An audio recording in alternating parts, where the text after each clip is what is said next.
السلام عليكم ورحمة الله وبركاته. الحمد لله رب العالمين والعاقبة للمتقين ولا عدوان إلا على الظالمين، وصلى الله وسلم على أشرف المخلوقات سيدنا وحبيبنا ومولانا محمد وعلى آله وأصحابه ومن تبعهم بإحسان إلى يوم الدين، وبعد. Omvela pano pa fi taati llahi tahlul hayah, timyamige Mulungu subhanahu wa ta'ala ndikumfunira zabwino mtumiki Muhammadin sallallahu alayhi wasallama, akubanja kwake masahaba kumaso onse amene akusatira sunna kufikira tsiku la kiyama. Pamene talowa munyengo ya mwezi umenewu umene ndi mwezi wolemekezeka, mwezi wa Ramadhan, tasankha program imeneyi ya fadhailu shahri Ramadhan, yani kufuna kufotokozerana kupambana kapena kuti maubwino a mwezi umenewu, mwezi wa Ramadhani. Chifukwa anthu ambiri mwina mkutheka kuti amapanga ulesi posazindikira ubwino, posazindikira zabwino zimene Mulungu subhanahu wa ta'ala waziyika mwezi umenewu, mwezi wa Ramadhani. Tili mbuku limene likutchedwa ad-durusu ramadhaniya lil ummati al-muhammadiyya, akuti ma lesson okuzana ndi Ramadhani amene tikuwapereka ku umma wa mtumiki Muhammad sallallahu alayhi wasallam, amene tikuwapereka ku umma umene udayikira umboni kuti kulibe wina wopembedzedwa koma Mulungu mmodzi yekha, ndipo Muhammad ndi mtumiki womaliza wa Allah. Wina kufuna kapena asafune, wina kuvomera kapena asavomere, zimenezo ndi chilungamo. Zimenezo anthu amazizindikira tsiku limene akumwalira, opambana nkumapambana, okukutamano nkumakukutamano. Ndipo buku limeneli adalilemba ndi al-allama as-sayyid Muhammad bin Abdullah bin Ali al-Aidrus min ahli baiti rasulillah, kuchokera kubanja la mtumiki Muhammadin sallallahu alayhi wasallam. Tilipa page 12. Iwo pamenepo anabweresa hadith ya mtumiki Muhammadin sallallahu alayhi wasallama, ndipo anafotokoza kunena kuti wa an Abi Hurairata radhiyallahu ta'ala anhu qala qala Rasulullah sallallahu alayhi wa alihi wa sahbihi wasallam. Hadithi imeneyi adaila ndani Sayyidina Abu Huraira, Mulungu subhanahu wa ta'ala sangalale naye. Ndipo Sayyidina Abu Huraira anafotokoza kunena kuti qala Rasulullah sallallahu alayhi wasallam, adayankhula mtumiki Muhammadin sallallahu alayhi wasallam, akuyankhula ndi mtumiki wa Allah na Mulungu subhanahu wa ta'ala sangalale naye, kunena kuti raghima anfu rajulin, ndithudi yapakidwa fumbi mphuno ya munthu, imene ikinaya kapena kuti chizimbaitso. Mawu amene uchimene akutanthauza pamenepo ndi kuti munthu waluza. Munthu wanji ya Rasulullah? Mtumiki akuti dhukirtu indahu falam yusalli alayya, munthu amene wamva dzina langa likutchulidwa, ndithu walimva dzina langa likutchulidwa pamaso pake, koma iyeyo osagwedeza milomo yakeyo kundifunira ine zabwino, amene ndi woludza, amene wazima na yekha, amene yakuzidikisa ndi Allah subhanahu wa ta'ala, amene yakuzidikisa ndi mtumiki Muhammadin sallallahu alayhi wasallam.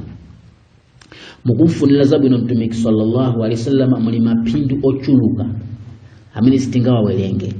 Muli zabwino zochuluka zimene munthu sangazipange taswir, sangazipange yani pictures, zingabwere yani mind yake kunena kuti zimakhala motere. Muli mapindu ochuluka kwambiri. Mukayangana aya imene Mulungu subhanahu wa ta'ala adafotokoza kunena kuti inna Allaha wa malaikatahu yusalluna ala nabi, kuti ndithudi inna harfu tawkid, kutsimikiza kutsindika kuti ndithudi Allah ndi angelo ake yusalluna ala nabi, amamfunira zabwino mtumiki Muhammadin sallallahu alayhi wasallam. Mukayangana mawona kuti yusalluna ndi fi'lu mudari, tineno akuti present tense, mneni watsopano. Komanso mneni watsopano ameneyo yani yufidu istimrar, amene amaonetsa kuti ntchitoyo ikupitirira usati yayimayayi, sikuti Allah amangopanga kamodzi ndi kusiya. No, yusalluna ala nabi, ikupitirira. Pamene inu mwina mukupanga kumalimbana ndi anthu ma social media amene akupangira lino anthu kumalalatizana, kumanyoza asilamu anzawo, pamenepo Allah ndi angelo amakhala kumfunira zabwino mtumiki Muhammad sallallahu alayhi wasallam. Mukawerenga ayayo ndikuyimvetsetsa.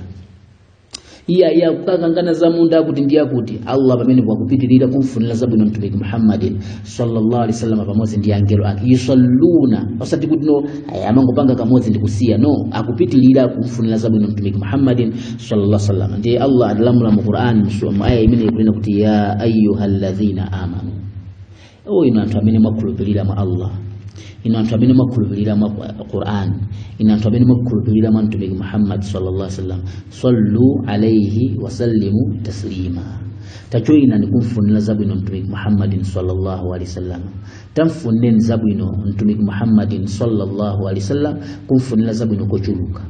Kumakhala nyumba mwanumo, yani halaka seko inuyo tuyankhula ndinu abanda mchipembezo, kumakhala ndithu ndi family yanuyo tiyankhule ndi inuyo aumari kuti muzikhala limodzi ndi family yanuyo, akazi wanu, ana anu, ndikupanga seko ndithu kumamfunira zabwino mtumiki Muhammadin sallallahu alaihi wasallam. Ana ambiri lero lino kuti ayi akusowa ulemu, ana amene akusowa khalidwe chifukwa mawamana kumfunira zabwino mtumiki Muhammad sallallahu alaihi wasallam. Simunawaphunzitse sunna za mtumiki Muhammadin sallallahu alaihi wasallam. Gulu limene likumfunira zabwino mtumiki Muhammadin sallallahu alaihi wasallam, gulu limene likupanga as-salatu was-salamu alayka ya Rasulullah, maulemu, maadab, yani mokhala ndi imani, yani momulemekeza mtumiki Muhammad sallallahu alaihi wasallam, mwachikonde kumkonda mtumiki Muhammad sallallahu alaihi wasallam, mozindikira kuti ndi lamulo la Mulungu subhanahu wa ta'ala kumfunira zabwino mtumiki Muhammadin sallallahu alaihi wasallam. Gulu limenelo salwa kungopatula anthu amene ndi imani.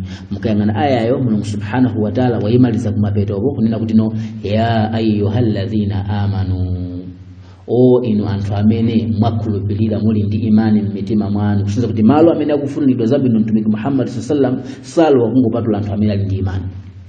Sallu alayhi wa sallimu taslima, muzimfunira zabwino mtumiki Muhammadin sallallahu alaihi wasallam mosalekeza, mosaona malo akuti akupita kuchigayo, akupita kukagaisa, pamene mukuyenda munsewu mufunireni zabwino mtumiki Muhammadin sallallahu alaihi wasallam.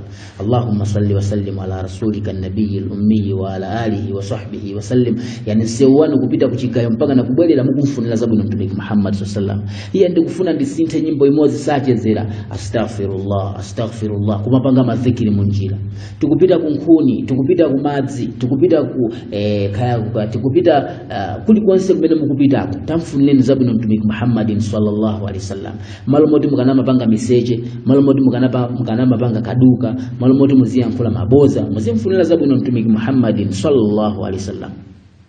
Ndiye mtumiki akutsindika kunena kuti raghima anfu rajulin, ndithudi munthu waluza, dhukirtu indahu, wamvadzira langa likutchulidwa pa iyeyo, falam yusalli alayya, koma osandifunira ine zabwino, amene ndi woluza. Number 2, waraghima anfu rajulin, komanso waluza munthu dakhala ramadhani yafika thumma nsalaha, mpaka na ramadhani yo ndikumalizika yonseyo, mwezi wonseyo ndikuta, qabla an yughfara lahu, asana khululukiridwe, amene munthu amene ndi woluza. Chifukwa nyengo imene talowai ndiye nyengo ijimene amene kuti malonda aphweka kunsika, kungokhala ndithu ndi ka business kaka ngono ma profit pwi, ndiye nyengo imene talowai. Istighfari imene mmati mukapanga ndikupeza 10 mwezi umene taulowa, istighfari imeneyo malipiro yake ndi ochuluka. Sadaka imene mmati mukapereka 10 rand, kupereka 10 kwacha Allah ndikukupangani times 10 kumukupezesani 100, mukapereka mwezi umene wa Ramadhani uthawabu zake ndizochuluka. Talowa mu yani mu season, talowa mu auction, talowa mu nthawi imene Mulungu subhanahu wa ta'ala akukhutula akupeleka. Msilamu usazimane zimenezo. Ngakhale udakhala kunoti chimene ungakwanise wewe kuwapasa Islamu kuti afutulire ndi madzi, tenga madzi amene ukapereke. Mulungu subhanahu wa ta'ala amayang'ana mu mtima mwakomo. Mulungu subhanahu wa ta'ala akuyang'ana nia yakoyo kuti mtima mwakomo muli bwanji. Ndi nyengo yina kuti usake ugogode ziseko za Allah, amene akufuna ana, amene akufuna ntchito, amene akufuna chikhululuko, amene akufuna tauba, amene akufuna mwayi, amene akufuna chilichonse chimene mungapangecho. Ndi nyengo imene italowa, nyengo imene Islamu osazimana. Zija zimene timati mwina nkumakhala nkumalalatizana Islamu okaoka kumanyozana, takhululukira nani Islamu? Tikhululukirane. Tatiyeni tizimverana chisoni ife Islamu, tatiyeni tizikondana ife Islamu, ndikumagwirizana kupangira zinthu limodzi. Tolinga chathu ndi Allah basi, tikufuna Allah, sitikufuna kena kalikonse. Tisalole wino wake kubwera ndikutisokoneza nzeru zathu, tisalole. Ndiye mtumiki sama akutsindika kuti ndithudi waluza mzibambo amene munthu amene Ramadhani yafika mpaka na Ramadhani yo ndikuta, iyeyo asana khululukiridwe, amene waluza. Mulungu subhanahu wa ta'ala asatike mugulu la anthu amenewo. Akuti waraghima anfu rajulin, komanso waluza munthu adraka abawaihi, amene wapeza makolo ake awiri, inda al-kibar, makolo ake ali akulu sopano akalamba, falam yudkhilahu aljannata, koma makolo osamulowesa mwanayo ku janna, amene waluza. Chifukwa makolo ndi babul janna.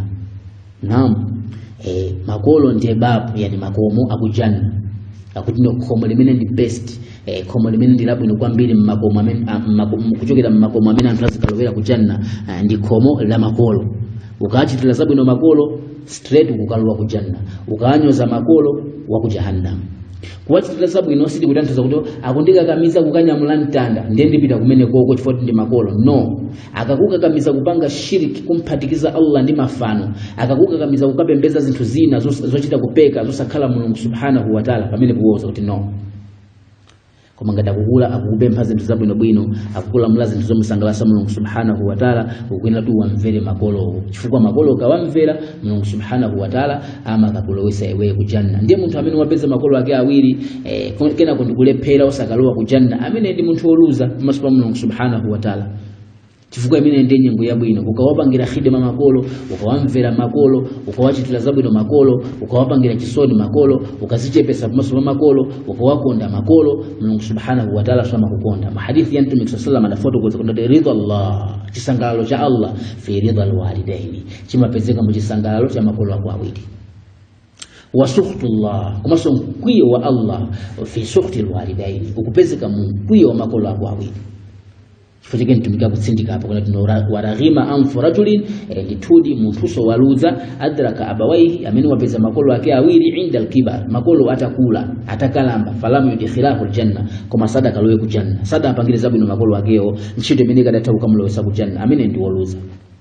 Hadithi imene akhrajahu at-Tirmidhi, adai tulusa ndi Imam at-Tirmidhi wa Ahmad, kumanso Imam Ahmad wal Hakim, kumanso Imam al-Hakim. Tukiyankula choncho pano pa fitaatillahi tahlul haya, ngati muli ndi funso ndemanga tapanga ndi choncho mafunso anu azayankhidwa, ndemanga zanu zizagwirisidwa ntchito. Jazakumullahu khair, wassalamu alaikum wa rahmatullahi wa barakatuh.